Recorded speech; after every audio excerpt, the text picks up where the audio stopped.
दोस्तों, कुछ गलतियां सुधारने का मौका नहीं देती, वो सीधे मौत का दरवाजा खोलती हैं। मेरा नाम अद्वैत है। मैं एक प्रोफेशनल साउंड रिकॉर्डिस्ट हूं। मुझे खामोश जगहों की आवाजें रिकॉर्ड करना पसंद था। लेकिन किन्नौर की उस ब्लैक वैली में मैंने जो रिकॉर्ड किया वो मेरी जिंदगी की सबसे बड़ी गलती थी। आज जो मैं आपको सुनाने जा रहा हूँ वो सुनने के बाद शायद आप कभी अकेले अंधेरे में बैठने की हिम्मत नहीं करेंगे।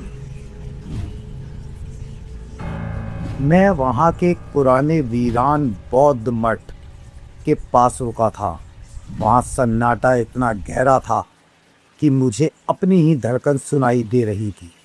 तभी मेरे हेडफोन में एक अजीब सी फ्रीक्वेंसी सुनाई दी, एक बच्चे के रोने की आवाज़। मैं उस आवाज़ का पीछा करते हुए मठ के एक ऐसे कमरे में पहुंचा जो सैकड़ों साल से बंद था। वहाँ धूल से सनी एक लकड़ी की गुड़िया रखी थी। वो गुड़िया नहीं थी बल्कि किसी इंसान के आकार का एक पुतला था,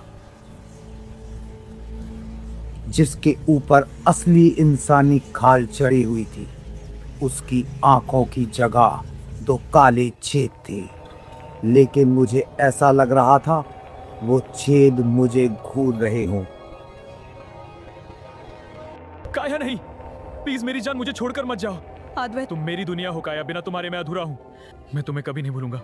मेरी मंगेतर काया की मौत 1 साल पहले एक रहस्यमयी बीमारी से हो गई थी। मैं उसके गम में पागल था।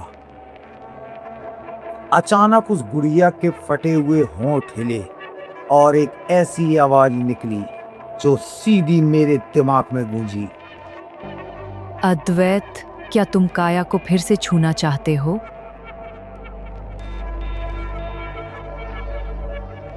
मैं डर से जम गया, लेकिन काया का नाम सुनकर मेरा दिल पिघल गया। उस गुड़िया ने मुझे एक पीतल का खंजर दिया और कहा, इस घाटी में जो भी मुसाफिर रास्ता भटक कर आए, उसे इस मठ के पीछे वाले कुएं के पास ले जाना। जैसे ही उसका खून मिट्टी को छुएगा, काया का एक अंग वापस बनेगा।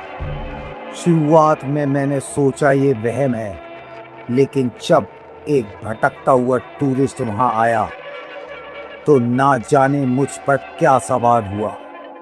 मैंने उसे कुएं के पास धक्का दे दिया। जैसे ही उसका खून जमीन पर गिरा, उस लकड़ी की गुड़िया के ऊपर मांस चढ़ने लगा। उसके चेहरे पर काया की मुस्कान उभरने लगी। वो मंजर इतना डरावना था कि मैं चिल्लाना चाहता था, पर मेरी आवाज मर चुकी थी।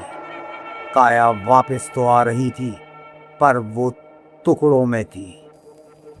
कभी उसके हाथ बनते तो कभी उसके पैर, लेकिन हर बार वो गुड़िया और भी ज्यादा भूखी हो जाती। वो अब मुझसे सीधे बात करने लगी थी। उसकी आवाज अब मेरी मरी हुई मंगेतर जैसी थी। एक रात जब मैंने 12वीं बलि दी तो काया पूरी तरह सामने खड़ी थी। काया, तुम यहाँ हो? मैं इतना परेशान था, तुम्हें देखकर सुकून मिला। मैं तुमसे प्यार करता हूँ। मैं खुश था। मैंने उसे गले लगाया, लेकिन तभी मुझे कुछ अजीब महसूस हुआ। उसका शरीर गर्म नहीं, बल्कि एकदम ठंडा और कड़ा था, जैसे लकड़ी। तभी काया ने मेरी गर्दन पकड़ी और उसकी आवाज फिर से उस शैतानी गुड़िया जैसी हो गई।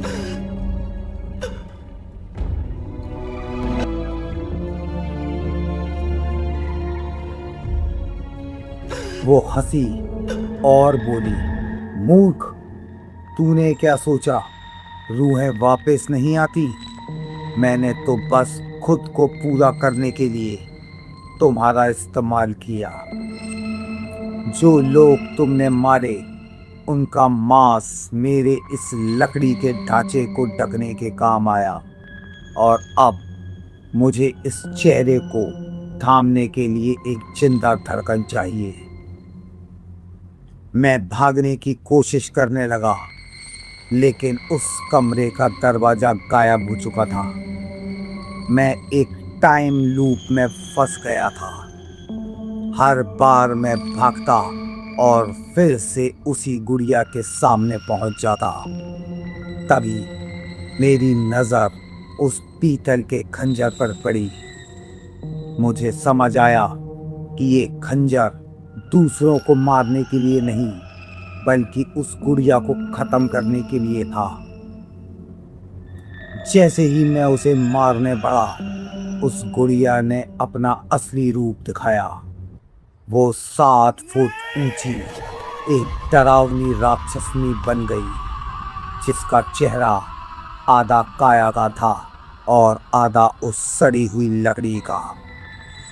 उसने मुझे पकड़ लिया और मेरे सीने में अपना हाथ डाल दिया। उसने मेरा दिल बाहर निकाल लिया और उसे उस लकड़ी के पुतले के अंदर फिट कर दिया। आज मैं मर चुका हूं, लेकिन मेरी चेतना अभी भी उस लकड़ी की गुड़िया के अंदर कैद है। मैं देख सकता हूं कि वो काया का रूप लेकर शहर वापस चली गई है। वो मेरे घर में रह रही है, मेरे दोस्तों से मिल रही है, और सबसे डरावनी बात जानते हैं क्या है? कल रात उसने एक नई लकड़ी की गुड़िया खरीदी है और वो उसे बिल्कुल वैसे ही देख रही है जैसे उसने मुझे देखा था। वो एक नया शिकार ढूंढ रही है। तो दोस्तों, अगर आपके पास कोई ऐसा आए जो दिखने में बिल्कुल आपके किसी अपने जैसा हो, लेकिन जिसकी आंखों में कोई चमक ना हो, तो समझ लेना कि वो कोई इंसान नहीं, बल्कि वो पुतली है जो आपके दिल की तलाश में आई है।